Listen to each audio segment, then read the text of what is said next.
Hi, എൻ്റെ പേര് പ്രജുൽ. ഞാനിവിടെ കണ്ണൂർ പള്ളിക്കുളം സ്വദേശിയാണ്. ഞാൻ ഓൾമോസ്റ്റ് ഒരു 30 വർഷത്തിലും മേലെ പ്രവാസിയായിരുന്നു, ദുബായിലായിരുന്നു. എനിക്കവിടെ സ്പെയർ പാർട്സ് ബിസിനസ്സാണ്, വണ്ടിയുടെ ഓട്ടോമൊബൈൽ സ്പെയർ പാർട്സ് ബിസിനസ് അങ്ങനെയൊക്കെയായിരുന്നു. ഇപ്പം ഓൾമോസ്റ്റ് ഒരു 30 വർഷത്തെ പ്രവാസി ജീവിതം കഴിഞ്ഞ് നാട്ടിലേക്ക് ഇങ്ങോട്ടേക്ക് ട്രാൻസ്ഫറായി, ഇങ്ങോട്ടേക്ക് ഷിഫ്റ്റ് ചെയ്തു. പിന്നെ കുറച്ച് നാൾ നാട്ടിൽ നിൽക്കാമെന്ന് വിചാരിച്ചു.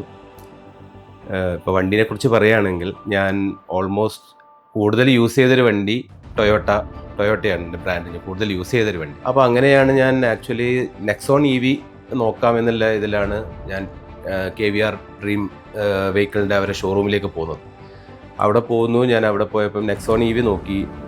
അപ്പോൾ അവർ പറഞ്ഞു ഒരു കേവ് EV എന്ന് പറഞ്ഞൊരു വണ്ടിയുണ്ട്, അത് ഇപ്പം പുതിയ ലോഞ്ചാണ്. അപ്പോൾ അത് ഞാൻ ടെസ്റ്റ് ഡ്രൈവ് എടുത്തു. നെക്സോൺ ടെസ്റ്റ് ഡ്രൈവ് എടുത്തപ്പോൾ തന്നെ എനിക്ക് EVയോട് ഒരു പെട്ടെന്ന്, ഞാൻ ആദ്യമായിട്ട് നെക്സോൺ EV ആണ് ടെസ്റ്റ് ഡ്രൈവ് എടുക്കുന്നത് വണ്ടി. അതെടുത്തപ്പോൾ തന്നെ എനിക്ക് EVയോട് കുറച്ച് ഇഷ്ടം തോന്നി. ഹെയറർ EV ലോഞ്ച് ചെയ്യുന്നത് വരെ വെയിറ്റ് ചെയ്തു. ഹെയറർ EV ലോഞ്ച് ചെയ്തു. ഞാൻ ഹെയറർ EV വന്നപ്പോൾ ടെസ്റ്റ് ഡ്രൈവ് എടുത്തു. ഓൾമോസ്റ്റ് ഞാൻ ഫസ്റ്റ് ഒരു മണിക്കൂർ, 1.5 മണിക്കൂർ കണ്ട് ഞാൻ ആ വണ്ടി എനിക്ക് കയ്യിൽ നിന്ന് വിടാൻ തോന്നിയില്ല. അത്രയും നല്ല കംഫർട്ടബിളായിരുന്നു, നല്ല പവറും എല്ലാം കൊണ്ടും ടോർക്കിയായിരുന്നു. ഡ്യുവൽ മോട്ടറിൻ്റെ ഒരു ഫുൾ ഓപ്ഷൻ വണ്ടിയാണ് ഞാൻ യൂസ് ചെയ്തത്.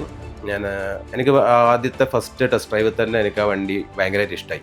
ഞാനെടുത്ത് എൻ്റെ harrier.evയുടെ ഫസ്റ്റ് സർവീസിന് വേണ്ടിയിട്ടാണ് ഞാൻ ഇവിടെ വന്നിരിക്കുന്നത്. എൻ്റെ ഫസ്റ്റ് സർവീസ് കഴിഞ്ഞു.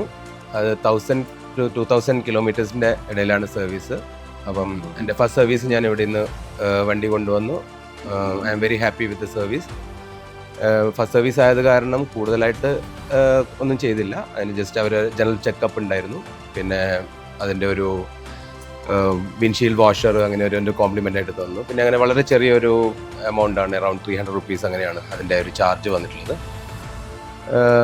എൻ്റെ ഫസ്റ്റ് സർവീസിൻ്റെ എക്സ്പീരിയൻസ് വളരെ നല്ലതായിരുന്നു. വേറെ പ്രോബ്ലം ഒന്നുമില്ല. എന്നെ സംബന്ധിച്ചിടത്തോളം ഞാൻ നാട്ടിൽ വന്നു. ഞാൻ പറഞ്ഞ പോലെ ഞാൻ ഇത്രയും നാൾ ടൊയോട്ട യൂസ് ചെയ്തത് വളരെ റിലയബിൾ ആയിട്ടുള്ളൊരു വണ്ടിയും വളരെ വേറെ ലോ മെയിൻ്റെനൻസും അങ്ങനെയൊക്കെയുള്ളൊരു വണ്ടിയായിട്ടാണ് ഞാൻ 10-30 വർഷം ടൊയോട്ട യൂസ് ചെയ്തത്. പക്ഷേ ഞാൻ നാട്ടിലെത്തിയപ്പോൾ എനിക്ക് തോന്നുന്നത് അതിൻ്റെ അതേപോലെ ഒരു കംഫർട്ടും നമുക്ക് വളരെ എക്കണോമിക്കലായിട്ട് യൂസ് ചെയ്യാൻ പറ്റുന്നൊരു വണ്ടിയായിട്ടാണ് എനിക്ക് ടാറ്റ ഹെയറർ തോന്നിയിട്ടുള്ളത്. അത്രയും വലിയ വണ്ടി നമുക്ക് നാട്ടിൽ പെട്രോളോ ഡീസലോ അടിച്ച് യൂസ് ചെയ്യുമ്പം അതിൻ്റെ ഫ്യൂവൽ കോസ്റ്റിനെ അതിൻ്റെ പകുതിയാണ് എനിക്ക് ഇപ്പം ശരിക്കും പറഞ്ഞു കഴിഞ്ഞാൽ ഓൾമോസ്റ്റ് ഒരു 7000 കിലോമീറ്റർ ഓടിച്ചപ്പം എനിക്ക് ചാർജ് ചെയ്യാൻ വന്നിട്ടുള്ളൂ. അപ്പം I will recommend EV is the future.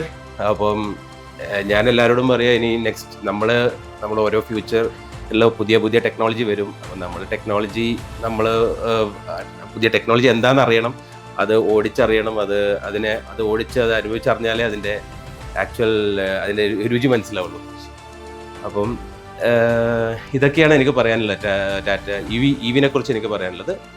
All in all ഹെയറർ EV എടുത്തിട്ട് ഐ ആം സാറ്റിസ്ഫൈഡ്.